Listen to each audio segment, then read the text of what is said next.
Is amillennialism basically just saying, well, don't expect much from the future? That's a common perception, and well, it's wrong. Amillennialism is often labeled as pessimistic because it doesn't promise a golden age of history before Jesus returns. But that doesn't mean it lacks hope. It means it places hope in a different spot. Not in historical progress, not in cultural triumph, not in an earthly utopia. Its hope is anchored in the resurrection of Christ and the renewal of all things. 1 Peter 1 says, we are born again to a living hope through the resurrection of Jesus Christ from the dead, to an inheritance that is imperishable, undefiled, and unfading, kept in heaven for us.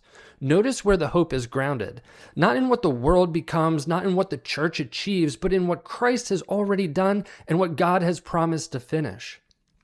Amillennialism sees the present age as a mixture. The kingdom is already here because Christ reigns, and the kingdom is not yet fully revealed because death and suffering and sin still exist. That's not despair, though. That's realism with a promise. Romans 8 describes creation groaning, longing, waiting, but it also says creation will be set free from bondage and share in the freedom of the glory of the children of God. The hope isn't that history slowly perfects itself. The hope is that God will decisively renew all things.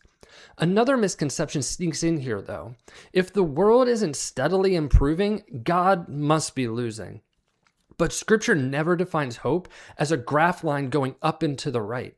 1 Corinthians 15 says, Christ is the firstfruits, and then at his coming, those who belong to him will be raised. Then comes the end, when he delivers the kingdom to the Father and destroys every enemy, including death itself.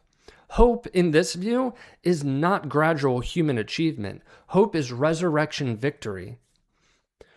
Revelation 21 shows the destination. A new heaven, a new earth, God dwelling with his people, every tear wiped away, death gone, mourning gone, pain gone. That's not small hope. That is cosmic hope. Amillennialism says the best world is not produced by human progress. The best world arrives when Christ makes all things new. That doesn't drain motivation, it deepens endurance. Because faithfulness matters even when results are slow. Love matters even when culture pushes back. Witness matters even when success isn't obvious. The hope is not fragile. The hope has a name. Jesus. Like and follow so you don't miss the rest of this series. Next, we're talking about why faithful Christians disagree on the end times.